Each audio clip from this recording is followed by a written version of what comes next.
إلى مزار فيك يا مولاي. تزکیہ ہوتا کیسے ہے؟ کیا یہ اپنے وجود کو دھونے سے ہوتا ہے؟ کون سا دنیا کا ایسا پانی ہے جس سے ہم خود کو دھوئیں تو تزکیہ ہو جائے؟ تو تزکیہ کون کر سکتا ہے؟ پہلے اس کی شرط ہو، پھر بتائیں کہ طریقہ تزکیہ کیا ہے. ہر چیز کی ایک کنڈیشن ہوتی ہے. میں آج دھیمے پڑھ رہا ہوں، طبیعت زیادہ مناسب نہیں تو زور نہیں لگا رہا، تو زور آپ اپنے کانوں پہ زور لگا کے سنیے یا لاؤڈ کی آواز تھوڑی بڑھا دیجیے. صلوات پڑھے محمد و آل محمد.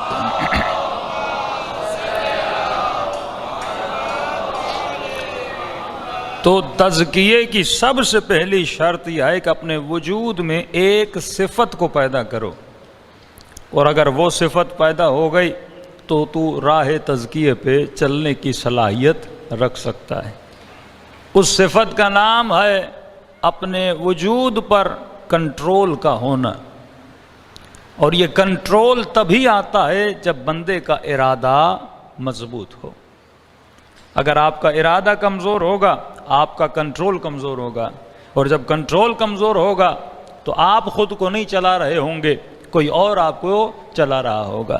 میں مثال دے رہا ہوں، آپ کسی سفر پہ جانے کا ارادہ کرتے ہیں، کسی چیز کو کھانے کا ارادہ کرتے ہیں، تو کبھی کبھی آپ کے دوست یا رشتہ دار کچھ ایسے مشورے دیتے ہیں کہ آدمی اس ارادے سے منصرف ہو جاتا ہے. اس کا مطلب اس کام میں جو میرا ارادہ تھا وہ بڑا کمزور تھا. لوگ فوراً میرے ارادوں کو کیا کر سکتے ہیں؟ بدل سکتے ہیں. کہ میں نے کسی مجلس میں مثال دی تھی کہ ایک یونیورسٹی نے بچوں پر ایک تحقیق کرنا شروع کر دی کہ چھوٹے چھوٹے بچے تھے، کچھ اسکول کے اندر گئے اور ان سب بچوں کو انہوں نے ایک ایک چاکلیٹ دی، اور بچوں کو بولا کہ بچوں اگر شام تک تم نے یہ چاکلیٹ نہ کھائی تو تجھے انعام میں 10 چاکلیٹ اور دی جائیں گی. اب یہ کیا چیک کر رہے تھے؟ بچوں کے ارادے کی مضبوطی کو چیک کر رہے تھے کہ سب نے بولا ہاں بھائی چاکلیٹ نہیں کھائیں گے، لیکن سوال یہ ہے کہ کتنوں کو اس چاکلیٹ نہ کھانے پر اپنے وجود پر کنٹرول ہے. تو بچہ چاکلیٹ کے پیچھے اپنے ارادے کو توڑ دیتا ہے، اور بندہ بڑا ہو جائے تو رے کی حکومت کے پیچھے اپنے ارادے کو توڑ دیتا ہے. ہر بندے کا ارادہ کہیں نہ کہیں ٹوٹتا ہے. ضروری نہیں کہ سب کی کمزوری چاکلیٹ ہو. کسی کی کمزوری چاکلیٹ ہے، کسی کی کمزوری گاڑی ہے، کسی کی کمزوری پیسہ ہے، کسی کی کمزوری عورت ہے، کسی کی کمزوری نگاہ حرام ہے.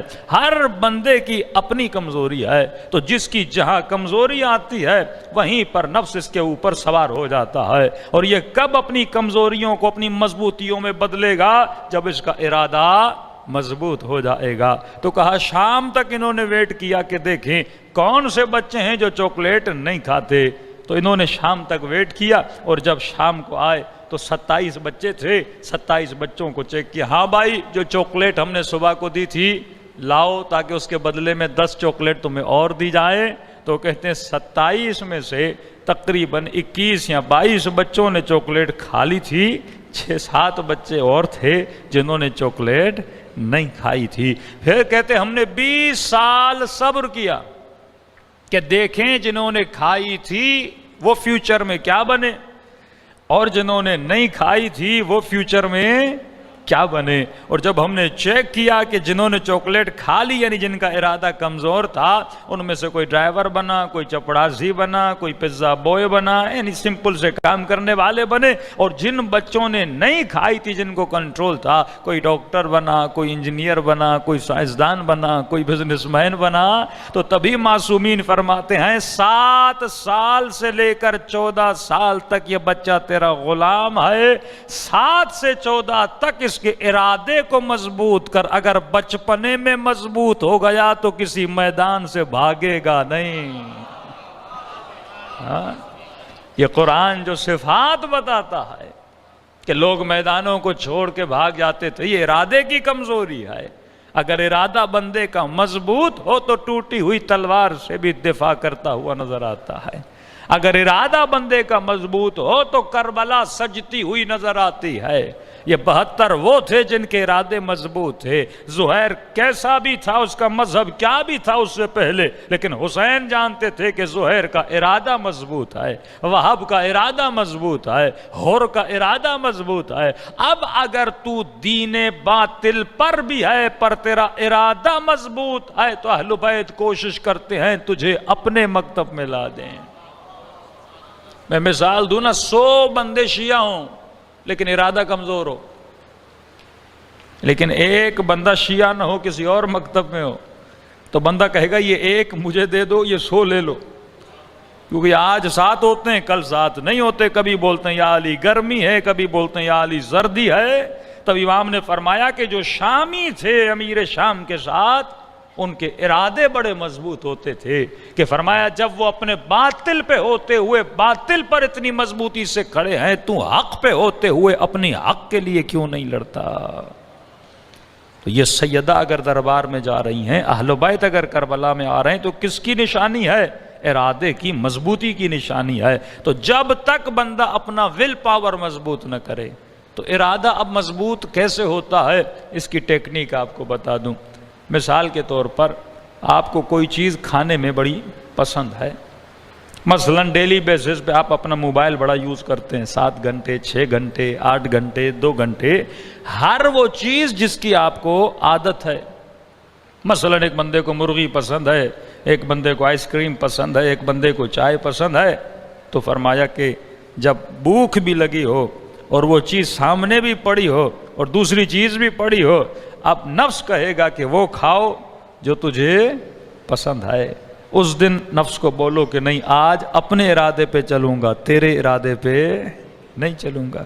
تو 2 دن وہ چیز نہ کھاؤ جو تجھے پسند ہے. تبھی فرمایا کہ مومن کم از کم ہفتے میں 1 روزہ، نہیں تو 15 دن میں 1 روزہ، نہیں تو مہینے میں 1 روزہ رکھتا ہے. یہ روزہ اللہ نے کیوں واجب کیا؟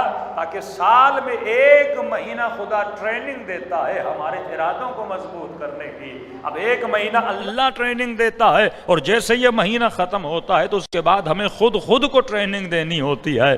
دیکھیے 1 مہینہ آپ روزہ بڑی آسانی سے رکھ لیں گے، شروع کے 3-4 دن میں مسئلہ ہوتا ہے، لیکن ارادہ جیسے جیسے مضبوط ہوتا جاتا ہے ویسے ویسے روزہ رکھنا آسان ہو جاتا ہے. لیکن یہاں رمضان ختم ہوا، یہاں آپ 3 دن کبھی اس رشتہ دار کے گھر میں کبھی اس رشتہ دار کے گھر میں عید کی دعوتوں کو کھانے کے لیے چلے گئے. میں مومنوں کو کہتا ہوں جب 3 دن عید کے گزار لو، مجھے 4تھے دن روزہ رکھ کے دکھاؤ.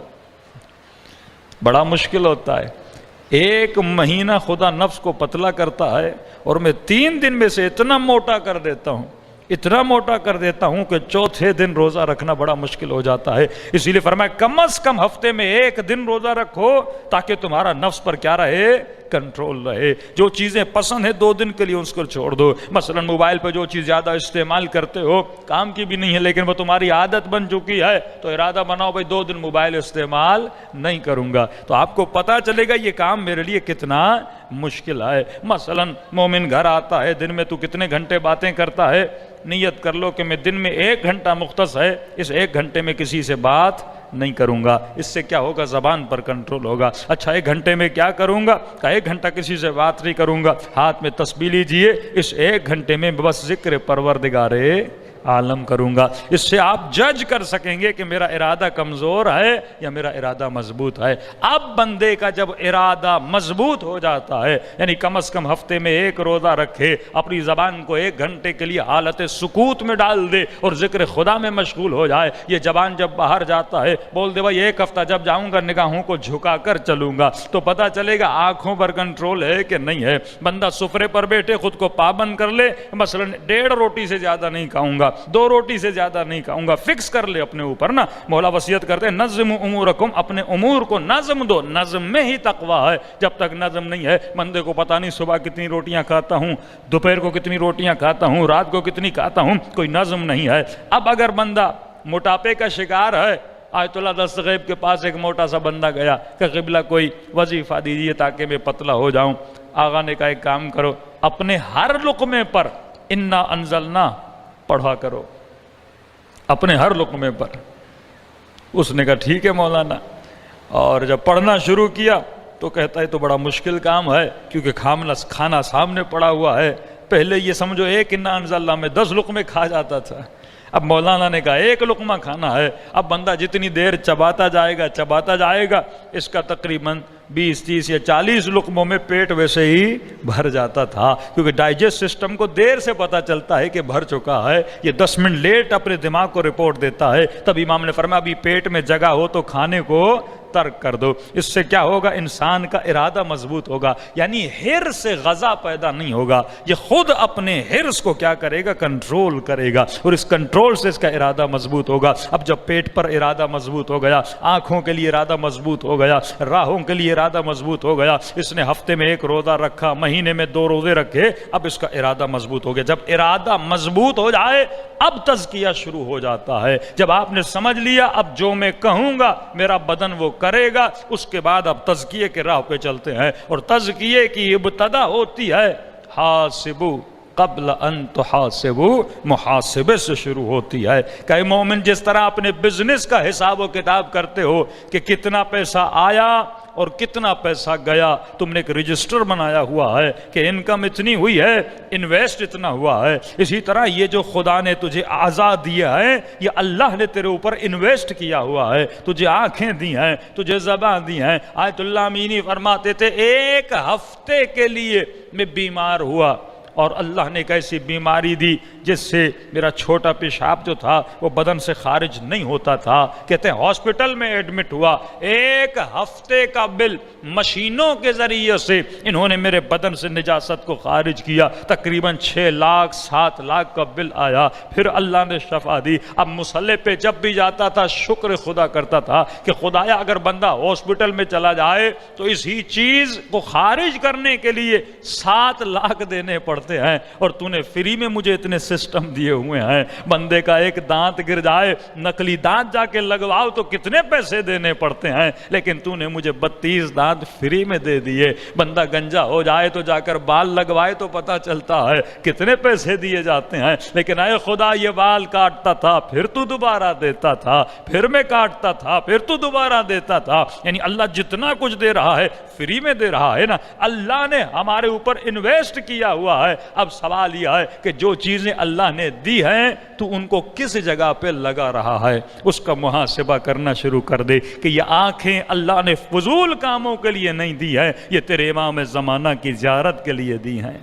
یہ زبان فضول بولنے کے لیے عطا نہیں کی گئی، یہ زبان ذکر خدا کرنے کے لیے دی گئی ہے۔ یہ کان کس لیے نہیں دیے کہ تو گناہوں کی آوازیں سنے، یہ اس لیے دی ہے کہ تو حسین کی مجلس میں آئے، ذکر حسین سنے، قرآن کی تلاوت سنے، معصوم کا کلام سنے، اچھی اچھی باتوں کو سنے۔ اے جسم کو حیف نہ کیا کر، اسے برباد نہ کیا کر۔ اگر بندہ ایسی چیزیں کھائے جس سے جسم کو نقصان ہو، اس سے سوال ہوتا ہے